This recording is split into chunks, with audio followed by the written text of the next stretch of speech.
নমস্কার। Olympic YouTube চ্যানেলে কৃষ্ণলীলার ধারাবাহিক পর্বে আপনাকে স্বাগত জানাই। আজকের পর্ব শ্রীকৃষ্ণের সাথে পঞ্চ রাজকন্যার পরিণয়, পর্ব 2। চ্যানেলে যারা নতুন তাদের অনুরোধ জানাবো চ্যানেলটি সাবস্ক্রাইব করে কৃষ্ণলীলার ধারাবাহিক পর্বগুলি শ্রবণ করুন। আসুন আজকের পর্ব শুরু করি।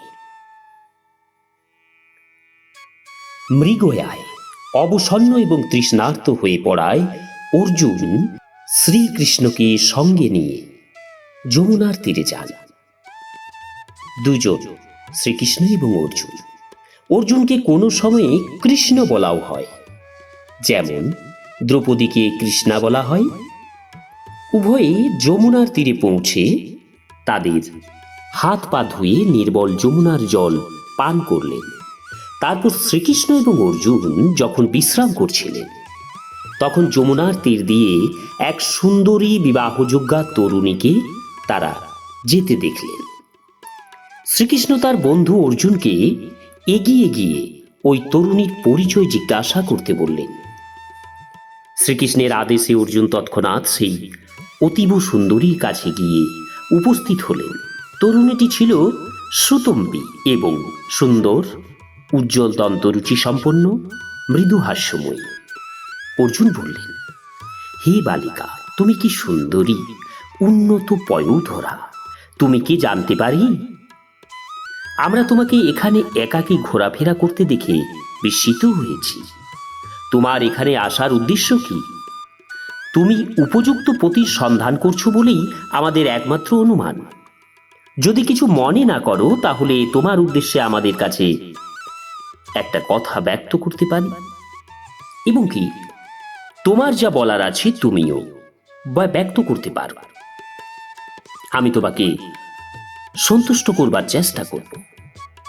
সুন্দরী তরুণীটি ছিলেন মূর্তিমতী নদী যমুনা দেবী। তিনি উত্তর দিলেন, মহাশয়, আমি সূর্যদেবের কন্যা।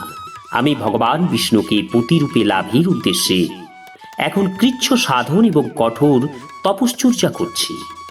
আমি মনে করি তিনি হচ্ছেন পরম পুরুষ। তিনি আমার পতি হবার উপযুক্ত ব্যক্তি। আপনি জানতে চেয়েছিলেন, এই জন্য আপনাকে আমার অভিলাষ ব্যক্ত করলাম। তরুণীটি আরও বলতে লাগলেন, হে মহোদয়, আমি জানি আপনি হচ্ছেন বীর অর্জুন। তাই আপনাকে আমি আরও বলছি যে ভগবান বিষ্ণু ছাড়া আর কাউকেই আমি পতিতে বরণ করব না। কারণ তিনি সকল জীবের একমাত্র রক্ষক। তিনি মায়াবদ্ধ জীবকুলের একমাত্র মুক্তিদাতা। ভগবান বিষ্ণু যাতে আমার প্রতি তুষ্ট হন, এই জন্য আপনি তার কাছে প্রার্থনা করলে আমি আপনার কাছে বাধিত হব। অর্জুন যে শ্রীকৃষ্ণের এক পরম বন্ধু এবং শ্রীকৃষ্ণ কখনো তার অনুরোধ প্রত্যাখ্যান করবে না, তা যমুনা দেবী ভালোভাবেই জানতেন। সোজাসুজি শ্রীকৃষ্ণের চরণে আশ্রয় গ্রহণ করলে কখনো কখনো তা নিষ্ফল হতে পারে, কিন্তু ভক্তের মাধ্যমে শ্রীকৃষ্ণের চরণ কমলে আশ্রয় গ্রহণ করলে সাফল্য নিশ্চিত। তিনি অর্জুনকে আরও বললেন, আমার নাম কালিন্দী, আর আমি যমুনার জলে বসবাস করি। আমার পিতা কৃপা করে আমার বসবাসের জন্য যমুনার জলের মধ্যে একটি বিশেষ গৃহ নির্মাণ করে দিয়েছেন, এবং যতদিন আমি শ্রীকৃষ্ণের সন্ধান না পাই ততদিন আমি যমুনার জলে বসবাসের শপথ গ্রহণ করেছি। সকলের অন্তর্যামী পরমাত্মা রূপে সর্বজ্ঞ হলেও সুন্দরী কালিন্দীর বার্তা অর্জুন যথাযথভাবে শ্রীকৃষ্ণের কাছে নিয়ে গিয়েছিলেন। আর কোনো আলোচনা না করে অবিলম্বে শ্রীকৃষ্ণ কালিন্দীকে গ্রহণ করলেন এবং তাকে তার কাছে আরোহণ করতে বললেন তার রথে। তারপর সকলেই মহারাজ যুধিষ্ঠিরের কাছে উপস্থিত হলেন। তারপর স্বর্গলোকের মুখ্য স্থপতি বিশ্বকর্মার পরিকল্পনায় একটি উপযুক্ত প্রাসাদ নির্মাণের সাহায্য করতে মহারাজ যুধিষ্ঠির শ্রীকৃষ্ণকে অনুরোধ করলেন। শ্রীকৃষ্ণ অচিরেই বিশ্বকর্মাকে আহ্বান করলেন এবং তাকে নিয়ে মহারাজ যুধিষ্ঠিরের মনের মতো একটি আশ্চর্য শহর নির্মাণ করলেন। এই শহর নির্মাণ কার্য সম্পূর্ণ হলে শ্রীকৃষ্ণের সান্নিধ্য সুখ লাভের উদ্দেশ্যে মহারাজ যুধিষ্ঠির তাদের সঙ্গে আরও কয়েকদিন থাকার জন্য অনুরোধ জানালেন। শ্রীকৃষ্ণ মহারাজ যুধিষ্ঠিরের এই আমন্ত্রণ গ্রহণ করলেন এবং আরও অনেক দিন সেখানে বসবাস করলেন। ইতিমধ্যে শ্রীকৃষ্ণ খাণ্ডব বন আহুতি লীলায় নিয়োজিত ছিলেন। এই বনটি ছিল দেবরাজ ইন্দ্রের। শ্রীকৃষ্ণ অগ্নিকে এই বনটি প্রদান করতে চেয়েছিলেন।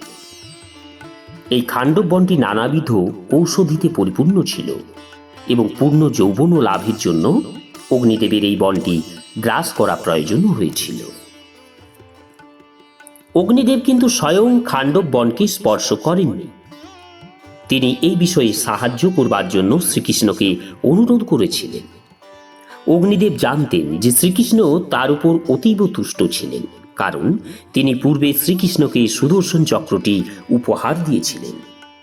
তাই অগ্নিকে তুষ্ট করবার জন্য শ্রীকৃষ্ণ অর্জুনের সারথি হন এবং তারা দুজনেই খাণ্ডব বনে যান। খাণ্ডব বন গ্রাস করে অগ্নি অতীব তুষ্ট হয়েছিলেন। এই সময় তিনি গান্ডীব নামে একটি বিশেষ ধনুক, 4টি সাদা ঘোড়া এবং একটি রথ এবং 2টি অপরাজেয় বাণ সমন্বিত একটি অক্ষয় তুন শ্রীকৃষ্ণকে দান করেছিলেন। অগ্নিদেব যখন খাণ্ডব বনকে গ্রাস করেছিলেন, তখন ময় নামে একটি দানবকে এই ভয়ঙ্কর দাবানল থেকে অর্জুন উদ্ধার করেন। এই জন্য পূর্বের ময় দানব অর্জুনের এক পরম বন্ধুতে পরিণত হয় এবং অর্জুনকে তুষ্ট করবার উদ্দেশ্যে বিশ্বকর্মা নির্মিত নগরীতে সে একটি অপূর্ব সুন্দর সভাগৃহ তৈরি করে। এই গৃহটির কোনো কোনো স্থান এমনই বিভ্রান্তিকর কলা কৌশল ছিল যে দুর্যোধন গৃহটি পরিদর্শন করতে এসে জলকে স্থল এবং স্থলকে জল মনে করে ভুল পথে যায়। এইভাবে পাণ্ডবদের অতুল ঐশ্বর্য লাঞ্ছিত হয়ে সে তাদের চিরশত্রুতে পরিণত হয়েছে। কয়েকদিন পর শ্রীকৃষ্ণ দ্বারকায় প্রত্যাবর্তনের জন্য মহারাজ যুধিষ্ঠিরকে অনুমতি গ্রহণ করেন। যদু সেনাপতি সাত্যাকীও এই সময় শ্রীকৃষ্ণের সঙ্গে হস্তিনাপুরে ছিল। মহারাজ যুধিষ্ঠিরের সম্মতি নিয়ে শ্রীকৃষ্ণ সাত্যাকীকে সঙ্গে নিয়ে নিজ দেশে ফিরে গিয়েছিলেন। কালিন্দীও শ্রীকৃষ্ণের সঙ্গে দ্বারকায় ফিরে গিয়েছিলেন। সেখানে প্রত্যাবর্তন করে শ্রীকৃষ্ণ কালিন্দীকে বিবাহ করবার শুভ লগ্ন নির্ণয়ের উদ্দেশ্যে বহু শাস্ত্রজ্ঞ জ্যোতিষীর পরামর্শ গ্রহণ করেছিলেন এবং সাড়ম্বরে তাকে বিবাহ করেছিলেন। এই বিবাহ অনুষ্ঠানে উভয় পক্ষের আত্মীয় স্বজন অতীব সুখী হয়েছিলেন এবং এই উপলক্ষে তারা সকলেই পরম আনন্দ লাভ করেছিলেন। অবন্তিপুরের বর্তমান নাম উজ্জয়িনী। সেখানে রাজাদের নাম ছিল বিন্দু এবং অনুবিন্দ। তারা দুজনেই দুর্যোধনের শাসনাধীন ছিল। মিত্রবিন্দা নামে তাদের একটি ভগ্নী ছিল। সে ছিল অতীব গুণ সম্পন্না, বিদুষী এবং অপূর্ব সুচারী সম্পন্না এবং শ্রীকৃষ্ণের খুড়তুতো বোন। স্বয়ম্বর সভায় তাকে পতি নির্বাচন করতে হবে, কিন্তু সে শ্রীকৃষ্ণকে পতিরূপে লাভ করবে বলে দৃঢ় প্রতিজ্ঞা করেছিল। পতি নির্বাচনের সময় স্বয়ম্বর সভায় শ্রীকৃষ্ণ উপস্থিত ছিলেন এবং অন্যান্য রাজন্যবর্গের উপস্থিতিতে শ্রীকৃষ্ণ সবলে মিত্রাবিন্দাকে নিয়ে চলে যান। শ্রীকৃষ্ণকে বাধা দিতে অক্ষম হয়ে রাজন্যবর্গ তখন পরস্পরের দিকে শুধু তাকাচ্ছিল। এই ঘটনার পর শ্রীকৃষ্ণ কৌশলের রাজকন্যাকে বিবাহ করেন। কৌশল রাজ্যের নাম ছিল নগ্নজিৎ। তিনি ছিলেন পুণ্যবান এবং বৈদিক ক্রিয়াকর্মে অনুরাগী। তার সবচেয়ে সুন্দরী কন্যার নাম ছিল সত্যা। রাজা নগ্নজিতের কন্যা বলে কখনো কখনো তাকে নাগ্নজিতি বলেও ডাকা হতো। যে রাজকুমার তার প্রতিপালিত 7টি শক্ত সমর্থ বলশালী বলদকে পরাজিত করতে পারবেন, তাকে তিনি কন্যা সমর্পণ করতে চেয়েছিলেন। রাজকুমারদের মধ্যে 7টি বলদকে পরাভূত করতে না পারবার ফলে কেউ সত্যার পাণিগ্রহণের দাবি করতে পারেননি। 7টি বলদেই ছিল অত্যন্ত শক্তিশালী। তারা সেই সব রাজকুমারদের একেবারেই আমল দিত না। বহু রাজন্যবর্গ এই রাজ্যে এসে বলদগুলিকে বশীভূত করবার চেষ্টা করেছিল, কিন্তু তাদের পরাজিত করবার পরিবর্তে তারাই বলদের কাছে পরাভূত হয়ে গিয়েছিল। সমগ্র দেশে এই সংবাদ ছড়িয়ে পড়ে। আর শ্রীকৃষ্ণ যখন জানতে পারলেন যে শ্রীকৃষ্ণ স্বয়ং কোশল রাজ্যে যেতে প্রস্তুত হলেন, রাজা যেমন বিশেষ সময়ে রাজ্য দর্শন করেন, ঠিক সেইভাবেই শ্রীকৃষ্ণ বহু সেনানী সঙ্গে নিয়ে অযোধ্যা নামে সেই রাজ্যের সেই অঞ্চলে উপস্থিত হলেন। তার কন্যার পাণিগ্রহণে শ্রীকৃষ্ণ এসেছেন এই খবর পেয়ে কোশল রাজ অত্যন্ত খুশি হলেন। সাড়ম্বরে এবং বিপুল সম্মান প্রদর্শন করে তিনি শ্রীকৃষ্ণকে তার রাজ্যে স্বাগত জানালেন। শ্রীকৃষ্ণ তার কাছে উপস্থিত হলে একটি উপযুক্ত আসন প্রদান করে তিনি তাকে বিভিন্ন উপাচার দ্বারা অভ্যর্থনা জানালেন। সবকিছুই কমনীয় এবং সুচারু সম্পন্ন মনে হচ্ছিল।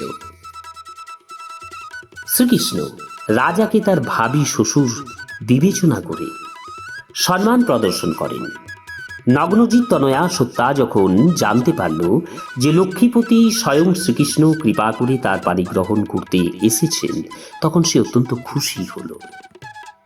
দীর্ঘকাল ধরে শ্রীকৃষ্ণকে স্বামীরূপে পাবার জন্য সে ইচ্ছা করে আসছিল এবং এই উদ্দেশ্যে সে কৃচ্ছ সাধন করেছিল।